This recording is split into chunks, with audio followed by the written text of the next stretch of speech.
Bab 8 Padang Pasir. Sudah menjadi kebiasaan seluruh keluarga besar Arab kota untuk mengirimkan anak-anak mereka yang baru lahir ke daerah gurun untuk disusui hingga disapih, serta menghabiskan masa kanak-kanak mereka di tengah-tengah suku Badui, tak terkecuali Mekah. Apalagi sejak musim wabah penyakit dan tingginya angka kematian bayi di sana. Tapi bukanlah semata-mata udara segar Sahara yang mendorong mereka mengirim anak-anak mereka ke sana. Itu memang berguna untuk jasmani mereka, tetapi gurun pasir juga memiliki manfaat bagi perkembangan jiwa. Kaum Quraisy baru-baru ini saja memulai hidup menetap, yaitu sejak Qusay memerintah kaumnya membangun tempat tinggal di sekitar Ka'bah. Sebelumnya mereka hidup secara nomaden. Hidup menetap mungkin memang tak terhindarkan, namun cara hidup seperti itu berbahaya. Gaya hidup nenek moyang mereka adalah pengembara, tinggal di tenda-tenda dan seringkali berpindah-pindah. Pengembaraan dan kebebasan adalah dua hal yang tak terpisahkan. Di padang pasir, seorang sadar bahwa dirinya adalah penguasa suatu tempat, dan dengan kesadaran itu, ia terhindar dari keterikatan dengan waktu. Dengan membongkar tendanya, ia menanggalkan kehidupannya yang kemarin dan menatap hari esok dengan pasti. Sedangkan seorang penduduk kota adalah seorang tahanan, menetap di suatu tempat yang sama, kemarin, sekarang, dan yang akan datang. Hanya menjadi bulan-bulanan waktu, menampung segala keburukan. Perkotaan adalah sarang kecurangan, kemalasan, dan hura-hura tersembunyi di balik dinding-dindingnya, siap untuk setiap saat merenggut dan menghilangkan ketajaman penglihatan serta kewaspadaan manusia. Segala sesuatu membusuk di sana, termasuk keindahan berbahasa, suatu hal yang sangat menentukan kualitas manusia. Sebagian orang Arab dapat membaca, tetapi keindahan berbahasa merupakan dambaan setiap orang tua terhadap anak-anak mereka. Nilai seseorang umumnya dilihat dari kefasihan dalam bertutur kata. Dan puncak kefasihan itu adalah puisi. Mempunyai seorang penyair hebat adalah kebanggaan bagi keluarga. Dan penyair-penyair terkenal hampir selalu berasal dari suku-suku padang pasir karena bahasa sehari-hari mereka memang puitis. Maka dari itu, tali ikatan dengan padang pasir harus selalu diperbarui dalam setiap generasi yang baru lahir. Udara segar untuk pernapasan, bahasa Arab yang fasih untuk lidah, kebebasan bagi jiwa. Dan anak-anak Quraisy dipelihara di padang Sahara hingga 8 tahun agar kebiasaan itu lebih membekas di dalam jiwa mereka. Meskipun sebenarnya beberapa tahun saja sudah cukup. Beberapa suku memiliki reputasi yang baik dalam menyusui dan mengasuh anak. Di antaranya adalah Bani Sa'ad Ibnu Bakr, suku Hawazin terpencil yang tinggal di sebelah tenggara Mekah. Aminah ingin mempercayakan putranya untuk diasuh seorang wanita dari suku tersebut. Mereka biasanya datang secara periodik kepada kaum Quraisy untuk menawarkan pengasuhan yang akhir-akhir ini memang sering dibutuhkan. Perjalanan mereka kali ini ke Mekah diceritakan telah bertahun-tahun oleh salah seorang dari mereka, Halimah, putri Abu Ruaib, yang berangkat bersama suaminya Haris, dan baru saja dikaruniai seorang bayi laki-laki yang mereka rawat sendiri. Halimah menuturkan, tahun ini musim kemarau. Kami tak memiliki apa-apa. Aku berangkat dengan mengendarai keledai betinaku yang kurus berwarna abu-abu. Kami juga membawa seekor unta betina tua yang tak lagi bisa mengeluarkan susu setetes pun. Kami terbangun setiap malam oleh tangis kelaparan anak kami, karena susuku tak cukup membuatnya kenyang. Keledaiku begitu lemah dan kurus sehingga aku sering ketinggalan rombongan di perjalanan. Ia juga menceritakan bahwa mereka begitu mengharapkan curahan air hujan agar unta-unta dan keledai dapat merumput sehingga air susunya dapat keluar. Namun, hingga sampai di Mekah, tak setetes pun air hujan turun. Setelah tiba, mereka segera menawarkan jasa pengasuhan anak. Dan Aminah pun menawarkan anaknya untuk diasuh mereka. Namun tak satu pun menerima tawarannya. Halimah menjelaskan, Itu karena kami berharap mendapatkan sesuatu yang berharga dari ayah anak itu. Seorang anak yatim, apa yang bisa diharapkan dari ibu dan kakeknya untuk kami?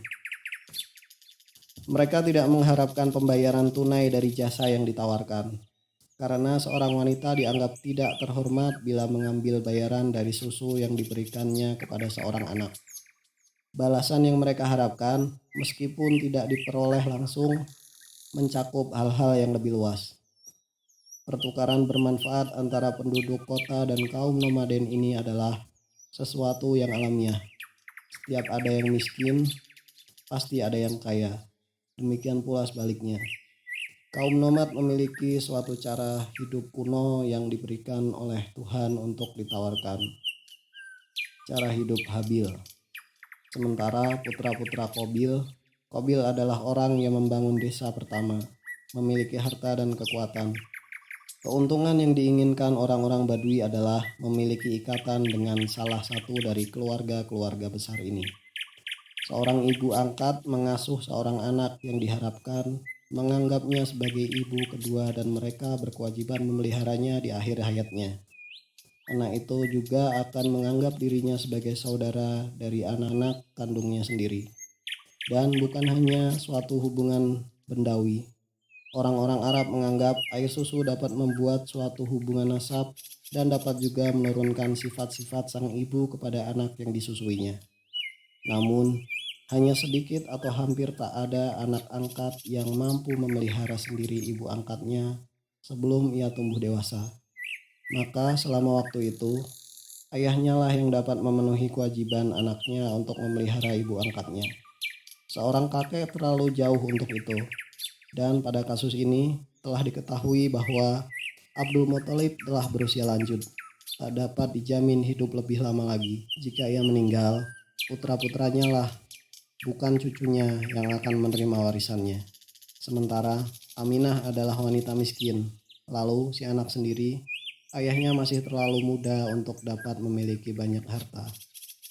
Ia mewariskan kepada putranya tidak lebih dari 5 ekor unta, sejumlah anak domba dan kambing, serta seorang budak perempuan. Putra Abdullah itu memang keturunan sebuah keluarga besar. Namun sejauh ini ia adalah anak paling miskin yang ditawarkan kepada para wanita tersebut pada tahun itu. Di sisi lain, meskipun para orang tua angkat tidak mengharapkan untuk kaya, tetapi mereka juga tidak mau terlalu dililit kemiskinan. Dan telah jelas bahwa Halimah dan suaminya adalah pasangan yang paling miskin di antara pasangan yang lain. Siapapun yang dipilihnya, ia selalu kalah dengan pasangan yang lain. Sehingga tak lama kemudian, semua wanita Bani Sa'ad telah memiliki anak asuh, kecuali Halimah sendiri. Tinggal seorang pengasuh termiskin yang tak mendapat titipan anak, dan hanya seorang anak termiskin yang tak mendapat pengasuh. Halimah menuturkan, saat kami memutuskan untuk meninggalkan Mekah, aku bilang kepada suamiku, aku enggan kembali ke rombongan teman-teman kita tanpa mendapatkan seorang bayi untuk disusui. Aku akan kembali ke anak yatim itu dan akan membawanya. Terserah engkaulah, kata suamiku. Mudah-mudahan Allah memberikan berkahnya kepada kita lewat anak itu. Maka aku pun pergi untuk mengambilnya. Tak lain karena aku tak mendapatkan asuhan lain kecuali dia. Aku membawanya kembali ke tempat kendaraan kami ditambatkan. Tak lama setelah kudekap ia di dadaku, tiba-tiba payudaraku penuh air susu untuk menyusuinya. Ia meminumnya sampai kenyang, dan saudara angkatnya pun sampai kenyang. Setelah itu, mereka tertidur nyenyak. Suamiku mendekati unta betina tua kami dan astaga, susunya penuh. Ia pun meminumnya dan aku juga turut meminum hingga begitu kekenyangan. Kami menjalani malam yang begitu menyenangkan dan di pagi harinya suamiku berkata, demi Tuhan, Halimah, engkau telah mengambil makhluk yang diberkahi Tuhan. Begitulah harapanku, kataku. Selanjutnya, kami bersiap-siap untuk berangkat dan aku kembali menaiki keledaiku sambil menggendong anak itu. Keledaiku berjalan dengan cepat menyalip rombongan yang lain. Tak seekor pun dari keledai mereka yang dapat menyamai langkahnya. Hebat sekali kalian, kata mereka. Tunggulah kami. Bukankah keledai yang kutunggangi itu sama dengan keledai yang kemarin kalian naiki saat berangkat kemari?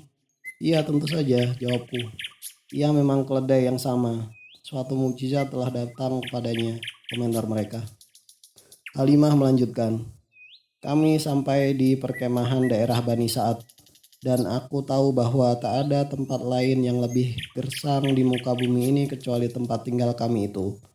Namun, setelah kami datang membawa bayi laki-laki itu untuk tinggal bersama kami, domba-domba kami pulang setiap petang dengan ambing penuh air susu. Kami memerasnya dan meminumnya, sementara yang lain tak dapat menghasilkan air susu sedikit pun.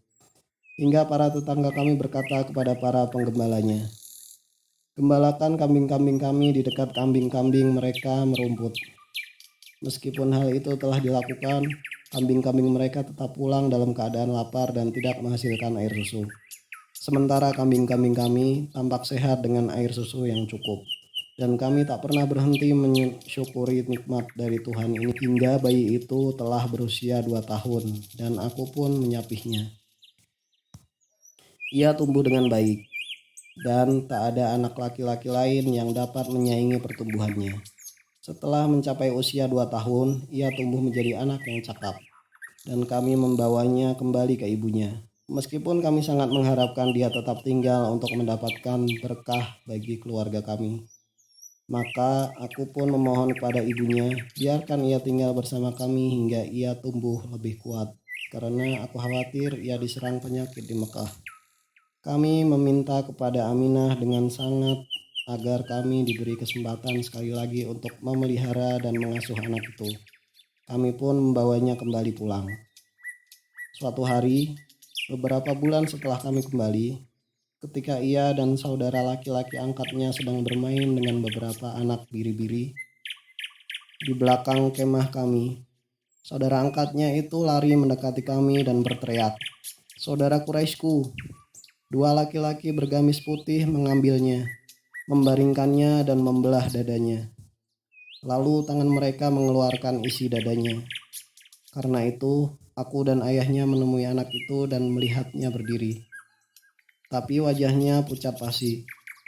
Kami memeluknya dan bertanya, apakah yang telah terjadi padamu anakku? Ia menjawab, dua orang berbaju putih mendatangiku, membaringkan aku dan membelah dadaku untuk mencari sesuatu yang aku sendiri tidak tahu. Halimah dan Haris berkeliling melihat sekitarnya, namun tak menjumpai dua laki-laki itu. Mereka juga tak melihat darah atau luka pada tubuh anak angkat mereka. Juga tak ada sedikit pun goresan pada dada anak angkat mereka itu atau cacat pada tubuhnya yang sehat. Hanya ada gambaran tak biasa di antara kedua punggungnya. Satu tanda berbentuk oval, kecil tapi jelas, namun tanda itu telah ada sejak lahir. Setelah beberapa tahun, Muhammad lebih mampu menceritakan kejadian itu dengan lebih jelas dan lengkap. Ada dua laki-laki datang kepadaku berbaju putih dengan sebuah baskom emas yang penuh dengan salju. Setelah itu mereka membaringkan tubuhku dan membelah dadaku. Kemudian mengambil jantungku. Tampaknya mereka membukanya dan mengambil segumpal darah hitam dari jantungku serta membuangnya. Lantas mereka mencuci jantungku dan isi dadaku dengan salju itu. Ia juga berkata, setan menyentuh setiap anak Adam pada saat ibunya melahirkannya, kecuali Maryam dan putranya.